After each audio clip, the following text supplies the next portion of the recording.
Good morning everyone, how you doing? It's Paul here from Unusual Things. Now today we are at Mortlake Crematorium near London. Don't get your hopes up. We know what happened at the last crematorium, and we are here today to find some plaques of some really well-known people. Some really well-known people that I know for a fact have been cremated in that building over there. Okay, so we know they've been cremated here, but what we got to find out is, have they got a memorial plaque here? Now I know that two of them, I've seen a picture of two of them, definitely have. So what I'll do is I'll give you some information about them and then we'll go in search, shall we? If it doesn't happen, we know the risks with a crematorium, don't we? So please be patient. If you like the video, give it a thumbs up. If you haven't done so already, subscribe to the channel, and of course hit the notification button to give you some updates when I put new videos on. Let's crack on, shall we? One of the first ones we're going to be looking for today is going to be Richard Beckinsale. Now he was born on the 6th of July 1947 and passed away on the 19th of March 1979, aged 31 years old. He was born in Nottinghamshire to an Anglo-Burmese father, John Beckinsale, and an English mother, Maggie Barlow. In his first school play, he played Dopey in Snow White. Let's have a look through here. So I'm just finding my bearings in here at the moment. His first TV appearance was as a police officer in Coronation Street in 1969. He also starred in The Lovers, Porridge, Rising Damp and Going Straight. He also had a part in Armchair Thriller. Do you remember Armchair Thriller? Such a great show. I used to love that when I was a kid. It used to scare the daylights out of me. And in films, Rent-A-Dick and Free For All. Now Richard had two children. His first daughter Samantha, born in 1966 with his first wife Margaret, and then second daughter Kate, born with second wife Judy Lowe. After complaining of feeling unwell to fellow co-star Anna Calder Marshall on the 18th of March, Richard said he was scared of dying and being alone. He got home that night, called his daughter Samantha to arrange to see her, and he also phoned some friends and said that he was unwell, but he was complaining of chest and arm pains, but he was making real light of it and having a bit of a laugh and a bit of a joke. But when he didn't arrive for rehearsals the next day on the set of Bloomers, the producers called, and a family friend that was staying with them at the time, who was looking after his daughter, answered the phone. And she thought he must have overslept, so she went upstairs and tried to wake him, but sadly she couldn't. On the 19th of March 1979, Richard had died overnight in his bed, asleep, of a massive heart attack. Such a shame. Such a great actor as well. And to be taken at that young an age, and so many people afterwards said, you know, what a waste. They thought he had such a great future. And he did. If you look at his acting skills, I know he played some comedy parts and whatever, but he had such an opportunity to have a great career ahead of him. And it's such a shame that he was taken so young. But anyway, we'll have a look for his plaque, shall we?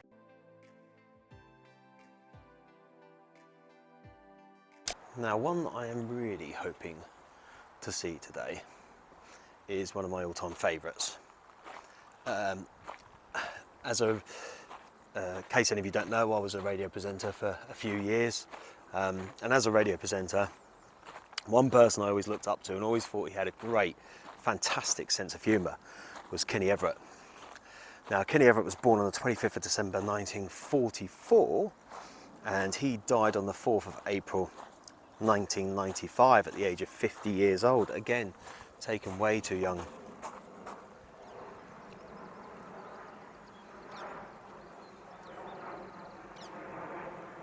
Now, Kenny was popular for his innovative comic skills. He was also an actor and a writer, and he was, I suppose, famed mostly for his extrovert characters, and of course his crazy outbursts. You know, he's like, he would just go up to people and say or do naughty things, wouldn't he?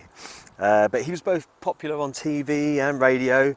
But he got fired from Radio 1 once for telling a joke about the Minister of Transport, because his wife had passed the driving test and he was taking the mickey out of her, basically wondering how she got it.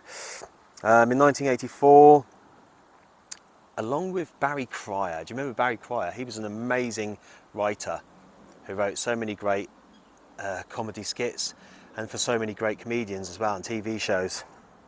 But him and Kenny Everett wrote Bloodbath at the House of Death, which also starred Vincent Price as a villain in there. Now, Kenny was diagnosed with being HIV positive in 1989 and made it public in 1993. He died from an AIDS-related illness on the 4th of April 1995. Now, Kenny Everett for me was just absolutely one of the best. He was ahead of his time. He just, his comedy on the radio and on TV, where he gets his characters, his ideas from. And I think from what I've read as well about Kenny Everett in the past was that he was quite a shy person, but he used to use his personas, his characters, as a way of putting himself out there, like a lot of people do. You hear of people like Freddie Mercury, they've got two sides to their personality. The outlandish person on stage who just gives everything behind the scenes, quite a quiet person, keeps himself to himself. And I've read that Kenny Everett was exactly the same, that he used to love doing his TV and radio work, but once the camera stopped, he'd just get back into his little shell. They've got to be in the right place and clean and sharp, like our old mate, the crosscut saw. He likes to live down here, and I've really had a go at sharpening him today. Sorry about that, Kenny. Now, I really am hoping that this guy's plaque is here, because I'm a massive, massive fan. Tommy Cooper, 19th of March 1921 to the 15th of April 1984, died at the age of 63. A comedian born in Caerphilly, Wales, noted for his fez and magic tricks. Now, he was performing to a group of soldiers whilst he was out in Cairo, and he was doing a gag basically, and he went to reach up for his pith helmet that was on his head, but it wasn't there. And as a waiter walked past, he just reached out and grabbed the fez of his head, and that got such a laugh that he continued to do his act with a fez on his head, and that's how it stuck there. Many moons later, he met the Queen, and he said to her, "Do you think I'm funny, Mum?" She said yes. He said, "No, really, do you think I'm funny, Mum?" She said yes. He said, "Does your mum think I'm funny, Mum?"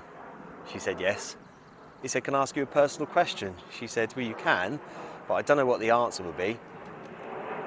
He said, "Do you like football?" She said, "Not really." He said, "Can I have your tickets for the final?" That's just Tommy Cooper all over, isn't it? Beautiful cemetery next door, look. It was just him all over, just telling those sort of gags and getting away with it as well. And what always got me with Tommy Cooper was just that little glint in his eye, that little look. He sadly passed away live on television in 1984. And people thought it was part of his act, they really did. They just thought that was it, that he was messing around on stage, when he wasn't. He actually collapsed and died. So yeah, Tommy Cooper, fantastic. I'm a massive fan of his. He's just got that absolute comedy timing down to a T.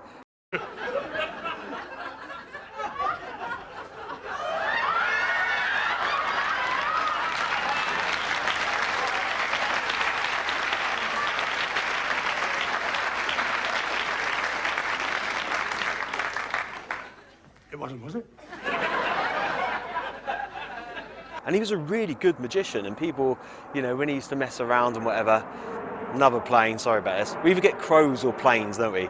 Yeah, he was a great magician, and people used to think that he was just rubbish, but I think that was part of what made him so good, was that he could make himself look so rubbish and pull it off.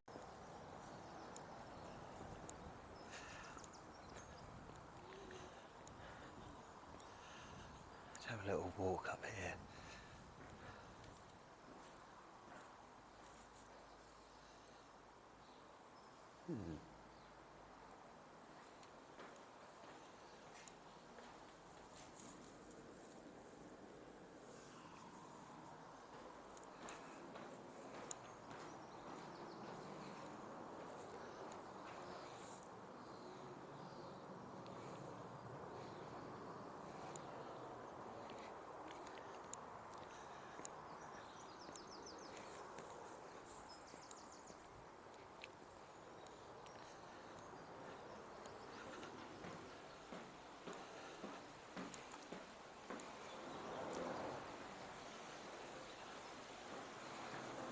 Just having a little nosy look while I'm here.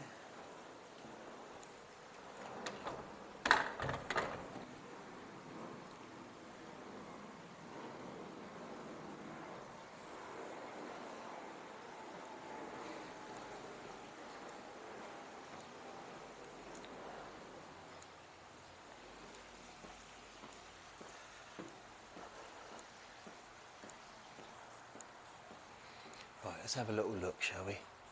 See if we can find some of the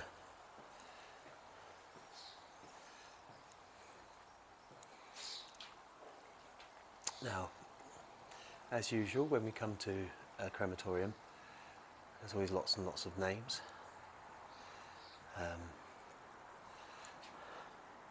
So I'll have a little look through.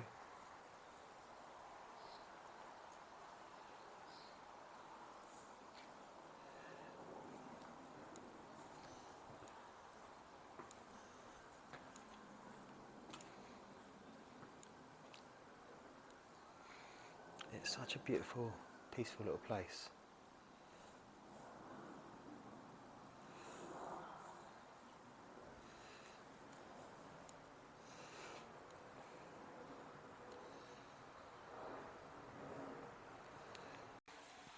Hi guys, now I'm not going to lie to you, I'm pretty disappointed to be honest. I've looked around all of these, I've come outside, I've looked around every single plaque on the wall out here, and I can't find the ones we're looking for. We're looking for Kirsty Maccoll, we're looking for Leonard Rossiter, Kenny Everett, Tommy Cooper, Richard Beckinsale, Robert Shaw. I know they were all cremated here, but it's bizarre because I've looked at every single one of these plaques on the wall. I have gone round and taken a very long time, believe me. You know how thorough I am with these things.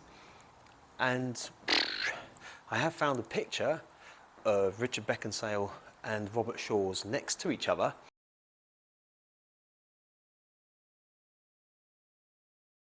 But they're on like a wooden door frame. Now the actual crematorium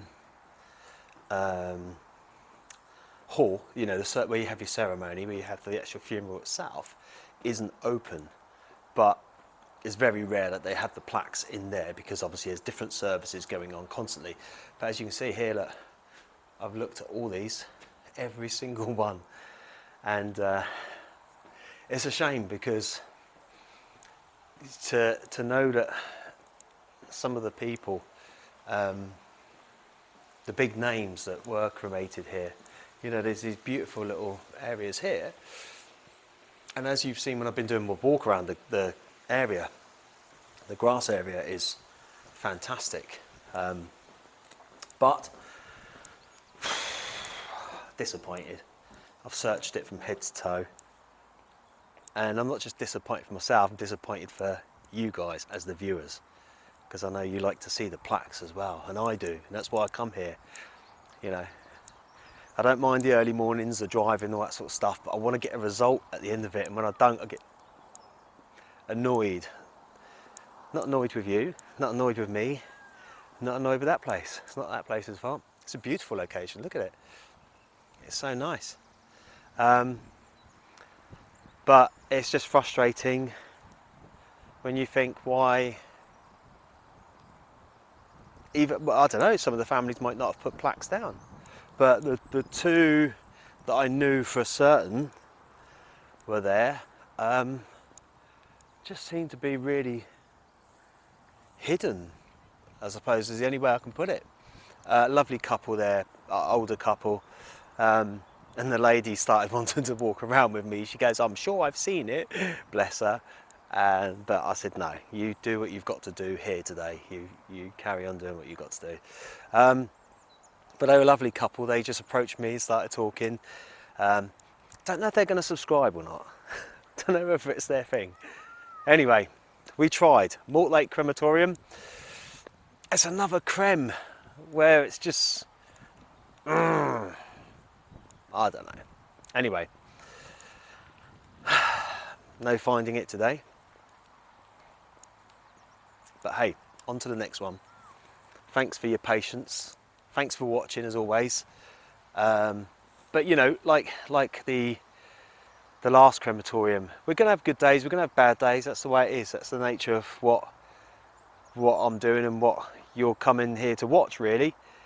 You know. So if you do like the video, give it a thumbs up.